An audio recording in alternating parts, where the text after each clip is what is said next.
Good evening, everybody. Welcome to the Radiology webinar series of Vijaya Diagnostics. I'm Dr. Shabana, Consultant Radiologist at Vijaya Diagnostics, SD Road, Secunderabad. So today's topic of webinar is about clinical relevance of BIRADS in day-to-day practice. So as we all know that breast carcinomas is considered to be one of the most invasive carcinomas, accounting for more than 30% of malignancies in women. So it is very important for us to have an early detection and treatment so that we can prevent deaths because of breast malignancies. So BIRADS. So this is breast imaging and reporting data system, which is one of the most widely accepted lexicon that is used in breast reporting. So now I would like to start with the introduction of our guest speaker. Hello, sir. Good evening. Good evening. Dr. Satish Pawar, who is our guest speaker for today. Sir is a senior consultant and HOD of Surgical Oncology Department at Care Hospitals, Hyderabad.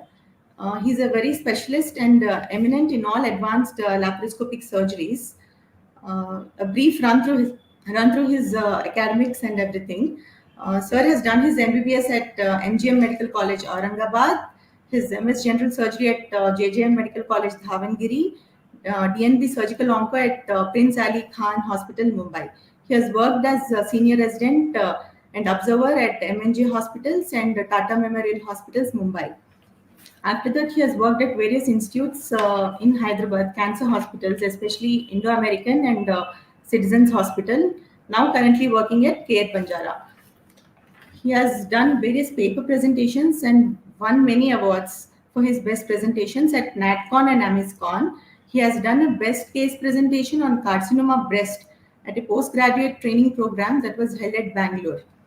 He has received a Best Paper Award at ICC Bangalore for minimally invasive esophagectomy, and he has done an international poster presentation also at SSO 2018 Chicago. He has various publications in the national and international journals. Welcome to the session, sir. Thank you. Sir, would you like to speak a few words before we start the introduction to our subject speaker? Yeah. So, as you know, that everything which has a history, I think mammogram is a revolution in itself, and therefore it definitely has a story behind it. So, in 1913, so there was a surgeon called Solomon. He started using X-rays to see the tumors in the breast. But as we all are well aware that in X-rays we hardly see any details of the breast. As in, if you do a X-ray of the chest, you do not see many details that are seen vis-a-vis on a mammogram versus an X-ray of a chest. So what he used to do is, to study those details, he used to do a specimen X-ray. So after doing a mastectomy, he used to take it to the radiologist, do an X-ray of it, and then study in detail the tumor characteristics that are, that after doing a mastectomy, how the tumor characteristics are. This was way back in 1913 by a surgeon. But there was a sad story of a radiologist himself called Dr. Strax. So Dr. Strax's wife, Robert Strax, he lost his wife. Philip Strax. He lost his wife in 1947 with breast cancer, and she was 39 years old. So then, due to that, he wanted, to devise a tool for screening breast cancer patients. And he was able to successfully do it with the help of the engineers of Siemens. And in 1963, that is, say for example, less than 15 years, he was able to devise a device. He was able to devise a mammogram then it was called a mammomat. And then what he did is because anyone, if you say a woman that, I want to screen you for, if you have a breast cancer or not, women wouldn't do it in those days at least. So way back in 1960s, what he used to do is in New York, he used to take a mobile vehicle, and there used to be a mammomat in that vehicle, and he used to screen those women who come for lunch uh, and eat nearby snacks and ice creams. So in those areas, he used to go and screen these ladies for mammography. But the first study he had done, he was able to say that, in his report, that he successfully reduced 40% of, breast cancers, and he was able to detect breast cancer in an early stage. And uh, he was able to, way back then, 40% of women had retained their breasts. So this was the story of, because mastectomy was way back in 1800s. So after detection of mammography, so screening was the most important thing that had started. And when you come back to BIRADS, so the BIRADS this is the fifth edition of BIRADS, as latest as 2014 or 15, I guess. So it started in 1992, and uh, so as you've used the correct terminology lexicon, so this is the different. It includes not only the mammography, ultrasound, and the MRI all together put together. There are defined terminologies used for, the scoring system, and it helps the radiologist as well as clinicians for standardization of this test. Thank you. You can proceed further. Interesting info, sir. Now I would like to introduce our subject speaker, Dr. Pallavi More Pawar. She is currently working as a consultant radiologist at Vijaya Diagnostics, Film Nagar and Madhapur branches. Dr. Pallavi has done her MBBS from LMT Hospital, Mumbai, DMRE from College of Physicians and Surgeons, Mumbai. She has done her DNB at Breach Candy Hospital, Mumbai, and after that she has worked at Hyderabad in Care Hospital as a senior resident and junior consultant. And now currently she's working at Vijaya Diagnostics. Dr. Pallavi has performed various major guided procedures like FNACs and biopsies of breast, liver, thyroid, MSK, and she has done various presentations at CMEs held at Breach Candy Hospital, and she has done various poster presentations at CT and MR updates in 2012 Mumbai conferences. Welcome to you, Dr. Pallavi. Yeah, hello. Hello, everyone. I would like to thank you, Dr. VDC, for Vijaya Diagnostics, for giving me the opportunity, and Dr. Krishna Mohan also. Welcome, Dr. Satish, for today's presentation. I will not take much time and I'll proceed with the presentation. Today's my topic of discussion is clinical relevance of BIRADS in day-to-day practice. Mammography is the most widely used screening technique for early detection of breast cancer. As discussed, as told by Dr. Satish, it is an important cancer in women's health. It is the second most common cancer found in women. So it plays an important role in reducing the breast cancer mortality. The types of mammographies are screening and diagnostics. Screening mammography is performed in asymptomatic women to identify the malignant breast pathology at early and potentially curable stage, while in diagnostic mammography is performed on a symptomatic patient or to work up an abnormality found on screening mammography.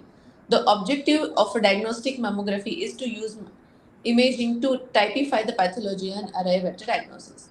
So, BIRADS, which is the Breast Imaging Reporting and Data System, enables radiologists to communicate the results to the referring physicians clearly and consistently with the final assessment and specific management recommendations. So, introduction of BIRADS. The goals for BIRADS are standardized image reporting.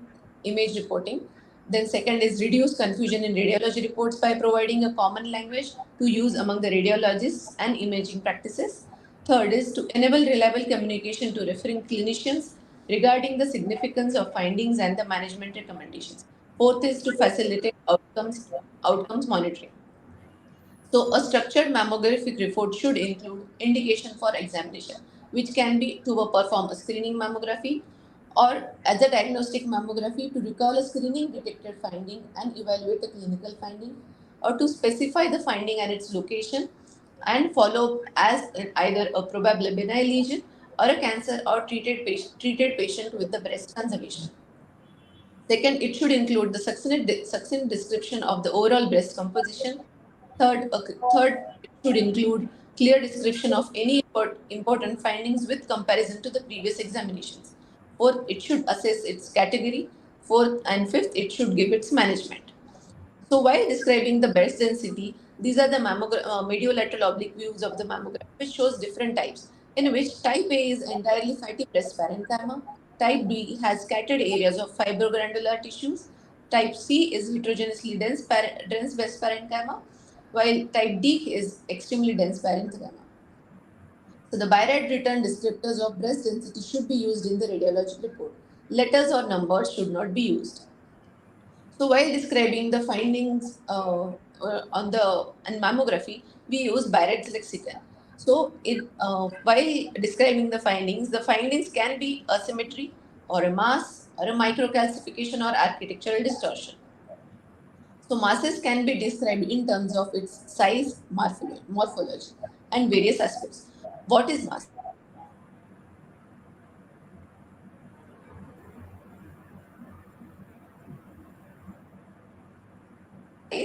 Morphology can be described in terms of the shape.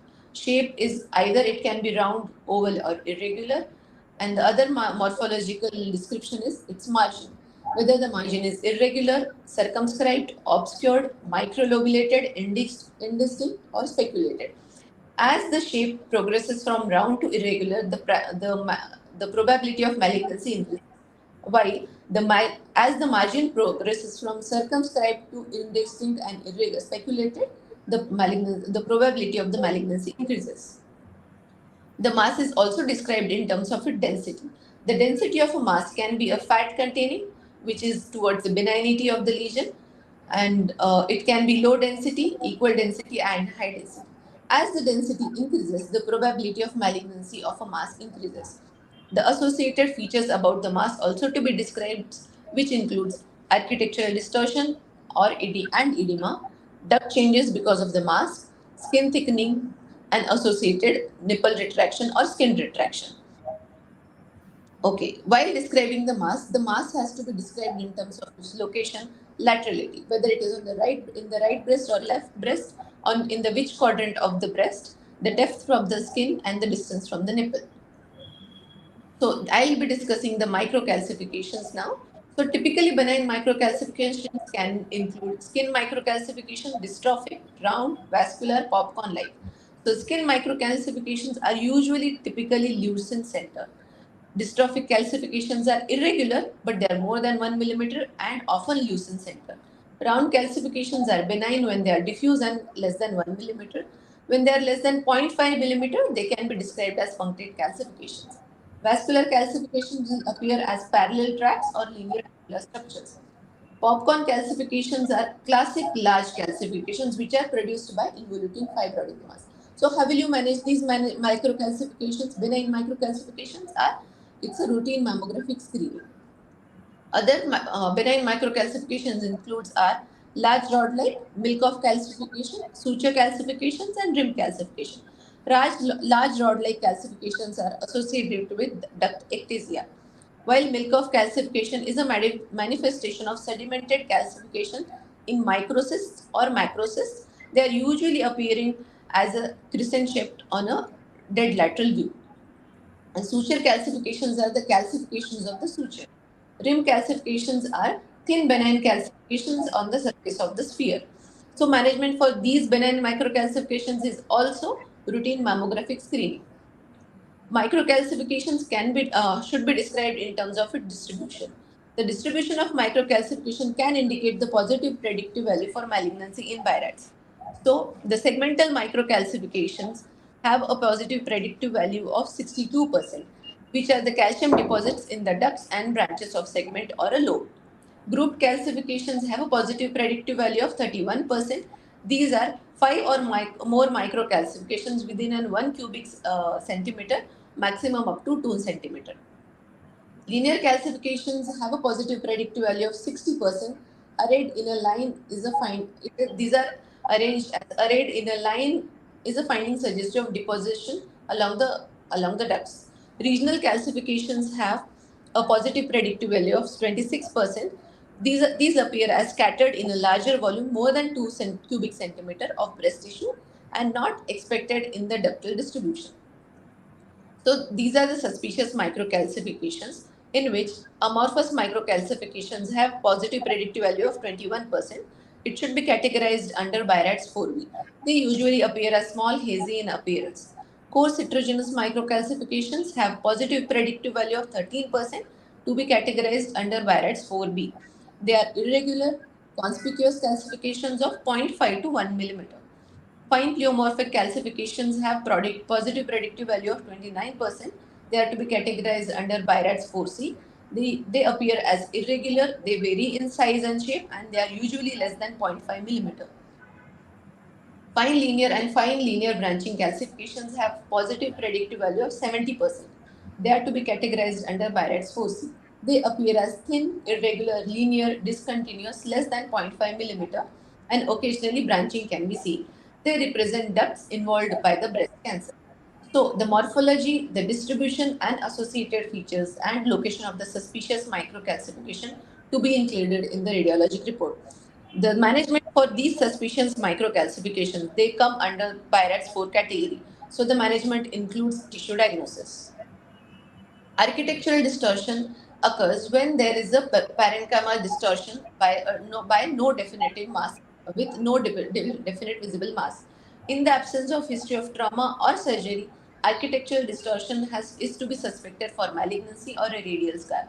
So when architectural distortion is seen, the management is diagnostic evaluation by obtaining additional mammographic views at 3-dimensional mammography and a breast ultrasound. The fourth feature which could be seen on mammogram is asymmetry. Only asymmetry is a one view finding which lacks convex border and summation artifacts, while focal asymmetry is a two view finding that lacks convex borders relative to the corresponding location on the contralateral breast. Global asymmetry evaluated relative to the corresponding area in the contralateral breast. It represents a large dense fibroglandular tissue at least over 1/4. Global asymmetry usually represents a normal variation. There is no mass or architectural distortion or there should not be any associated suspicious microcalcification. Developing asymmetry is a focal asymmetry that is new, large, and more conspicuous than depicted on the previous examination. More than 50% of developing asymmetries are found to be malignant, which warrants further imaging evaluation and biopsy unless found characteristically benign at workup. So the associated features along with the mass are solitary dilated duct, skin lesion or intramammary lymph node. A solitary dilated duct is a rare finding and can be associated with non-calcified DCIS, which has more than 2% likelihood of malignancy, so it should be categorized under BIRADS 4A. A skin lesion can be described in the mammography report or annotated on a mammographic image when it projects over the breast or it can be mistaken for an intramammary lesion. Intramammary lymph node is a mass less than 1 centimeter in diameter. It is well circumscribed and slightly lobulated with often a radiolucent cleft is seen and it usually seen in typically upper outer quadrant of the breast. So determining the location of lesion in the breast, a complete set of lesion location description should include designation of the finding in the right or the left breast, which quadrant and the clock face notation, preferably both. the depth, whether it is in the anterior, middle, or the posterior third. The image on the left will show an MLO of illustration of the right breast. On MLO view, the breast is divided into anterior, middle, and posterior third, and according to that, the depth is to be included. And on the craniocaudal view, the distance from the nipple is to be reported.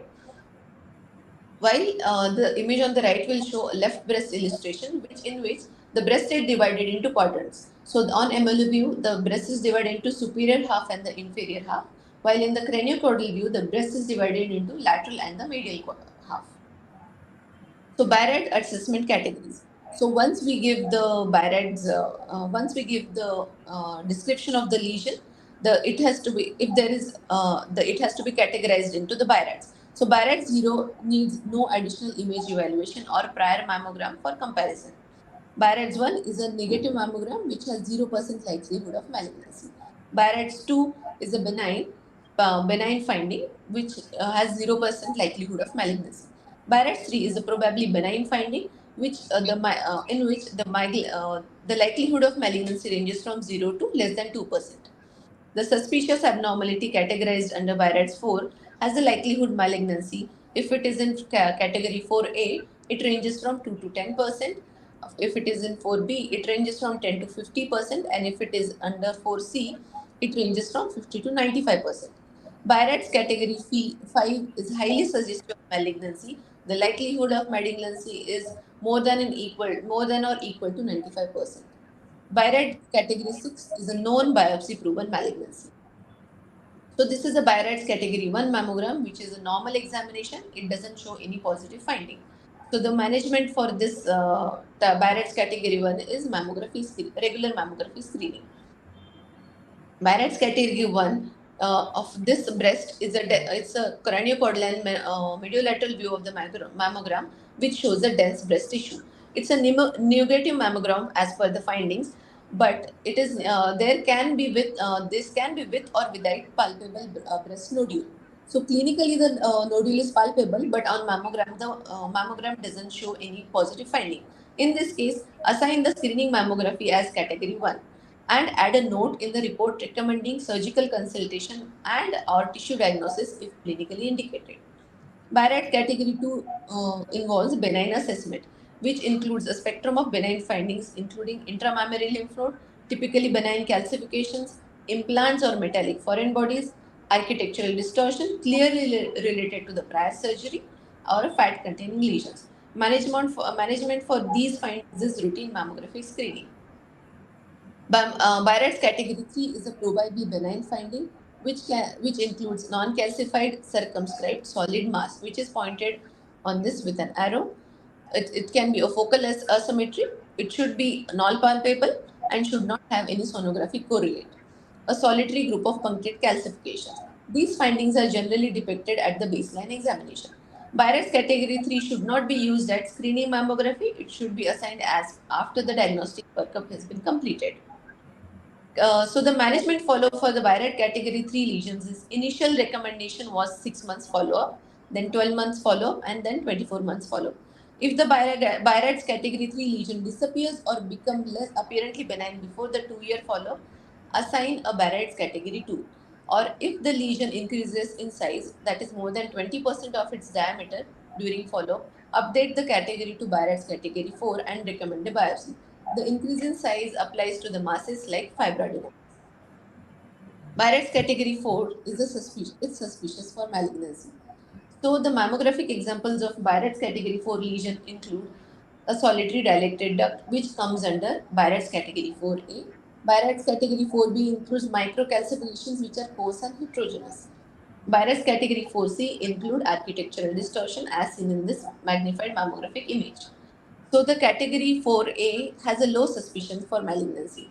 Category 4B has moderate suspicion for malignancy, and category 4C has high suspicion for malignancy. So the management for any category under category 4 includes tissue diagnosis. BIRADS category 5 is high risk for malignancy. The chance of malignancy is more than or equal to 95%. It is assigned for classical cases of malignancy. If the results of biopsy indicate a benign lesion, repeat biopsy, which is usually surgical biopsy. Recommendation should be noted as follows. Biopsy should be performed in the absence of clinical contraindication. So these are the examples, these are the magnified areas of interest which are showing the examples. In the first image on the left shows an irregular speculated high density mass with associated microcalcifications. The second image shows a new segmental fine linear branching calcifications. The third image shows an irregular shaped high density mass with screen retraction and calcifications.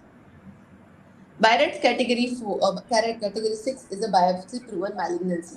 The image on the left shows a right inferior internal quadrant mass with skin edema and axillary adenopathy. This is reserved for examinations performed after the result of a biopsy indicating malignancy, in which there are no mammographic abnormalities other than the known cancer that might need additional evaluation. It can be assigned for monitoring the responses for neoadjuvant chemotherapy, and BIRADS category 6 is commonly assigned at pre-operative MRI. So we'll not forget about mammography reporting in men. So do mammography reporting examinations in men require BIRADS final assessment or a numeric code? Yes. All the mammography examination regardless patient sex must have a final BIRADS category assessment, but not a numeric code in the mammography report. However, management recommendations may differ from those made for women because annual screening for mammography is not usually appropriate for men. So the mammogram, the mammogram depicted is a mammogram obtained in a male patient show an irregular subareolar mass with a speculated margin. So we should be including axillary nodal evaluation in breast cancer in the mammography report as well, if it is visible. Lymph node metastasis is the most important predictor for overall recurrence and survival. So the lymph nodes which are seen on mammography are level 1 lymph nodes. They are usually seen in 50% of the cases. Normal axillary lymph nodes on mammography will appear as a reniform shape with a thin uniform cortices and a radiolucent fatty hyla. Metastatic lymph nodes, as shown in the right upper image, will have a dense obliterated hyla, thick cortices, with or without focal bulges. Microcalcifications, as seen in the C image, can be seen in the lymph nodes as well, which can be characteristic for the primary malignancy. The lymph nodes with indistinct or speculated margins and perinodal fatty infiltration suggest an extranodal extension. How will the lymph nodes appear on ultrasound examinations? The normal axillary lymph nodes appear as oval and smooth, well-defined, with a smooth, well-defined margin. The cortices are usually slightly hypoechoic and uniformly thick, measuring less than 3 millimeter, measuring 3 millimeter or less than that. Metastatic lymph node will have characteristics of focal cortical bulge, an eccentric cortical thickening, rounded hypoechoic lymph node, or a complete or partial effacement of fatty hilum, and a complete or partial replacement of lymph node with an ill-defined or irregular mass. Indistinct margins seen on ultrasound with node matting and perinodal edema will predict an extranodal extension which carries poor prognosis. So according to the BIRADS, so I'll conclude by saying using proper BIRADS assessment category with concordant management recommendation can help the radiologist guide appropriate treatment and improving communication among the physicians and during patient management. Thank you. Yeah.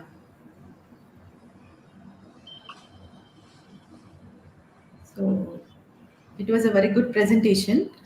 I have a query. Yeah.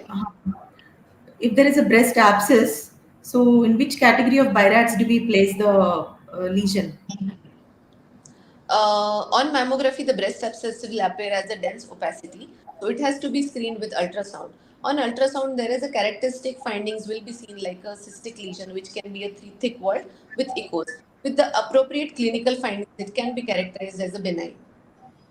Like in a breast abscess are most commonly seen in lactating women, and if the cyst will have echoes. If there is a solid appearing nodule which doesn't have vascularity within, it will come under benign category. So we can place it in BIRADS 4A initially. No. You can, if there are any suspicious findings, you can keep it under BIRADS, probably benign, because you will have a clinical setting for that, proper clinical setting. Sir, you want to say something? Dr. Satish, sir. Yeah. So, very simplified way of presenting BIRADS. And the similar, I want to add on to what you were discussing, that is the breast abscess. Generally, if there is no suspicion of malignancy and if there is any intervention needed, generally it is categorized as BIRADS 2, a breast abscess. And there is a lot of confusion regarding BIRADS 3. So still, even in the fifth edition of BIRADS, the most commonly confused lesions, they land up in BIRADS 3. And that requires regular or a frequent follow-up within that span of 2 years, whether you want to downgrade it or upgrade it. So with the help of now the next thing, what will the further BIRADS, further mammogram is contrast enhanced mammogram, a 3D mammogram, and especially to categorize what kind of malignancy. That means what the classification, the classification which we use now is not as simple as it was before for malignancies for a carcinoma of the breast. Now it is the molecular classification. So similarly, there will be molecular radiology as well. So it is definitely going to complicate things. But this molecular radiology will be based on whether it is the patient is triple positive, whether the patient is hormone positive, receptor positive, or patient is HER2 positive. So the science will go forward recognizing or suspecting these lesions to be whether they are most probably these are ERPR positive, most probably these are very aggressive variety leading to triple negative breast cancers. So this characterization and categorization will be further noticed by radiologists on BIRADS itself. So with the help of mammogram, so BIRADS 3, once it is on mammogram, the suspicion of cancer is less than 2%. To be precise, it is 1.8% based on the studies. But on a MRI, MRI also includes these BIRADS categorization only. So once it is the lexicon which is used in based on the BIRADS 3 on MRI, the suspicion goes up to almost 4%. So there is a difference because you get a lot of information on a MRI vis-a-vis on a mammogram. So that's why combined ultrasound, a contrast enhanced mammogram, and an MRI tomosynthesis. So these are the things which will keep on. You have additional tools, and you can suggest your referring physician better and better, and you can give the recommendations. What further can be advice for the patient can come from the radiologist himself or herself. Thank you. Thank you, sir. Role of FNAC apart from cystic aspirations. So, what role do we have with FNACs apart from cystic aspirations in breast tumors, or it is only core biopsy that is going to lead us to the diagnosis? Yes. All the time. So the standard recommendation is a core biopsy. So wherever possible, whenever possible, if you are able to do a core biopsy, yes. But if the lesion is very small and you cannot do a core biopsy, yes, definitely you can do FNAC. But what we as clinicians do is, if there is a FNAC done, but because FNAC is quite rampant, is more simpler, and patient also access because it's a smaller needle. So that basically you play with the psychology of the patient. So that's why once the patient is there with you, you recommend a test.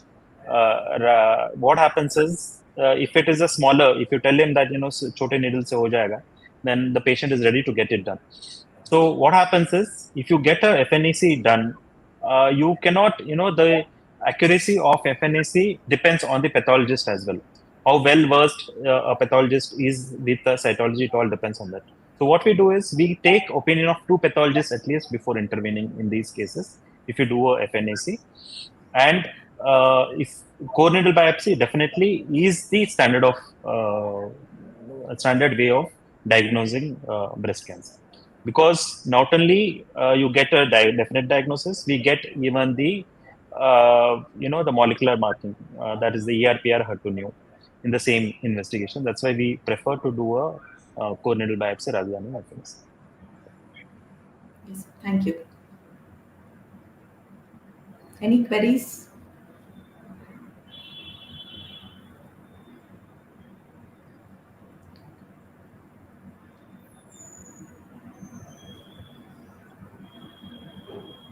Sir, one more question. How do we differentiate between a benign and malignant cystosarcoma phyllodes? So if there is a large benign cystosarcoma phyllodes, so how do we differentiate based on the biopsy itself? Yeah, so definite distinction is on the biopsy.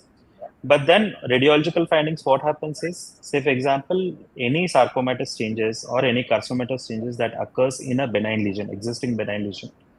So in that case, there will be necrosis. There will be more architectural distortion of the lesion itself.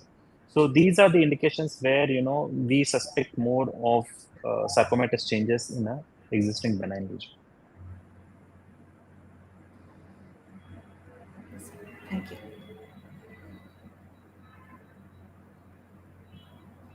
Any questions to add on or anything?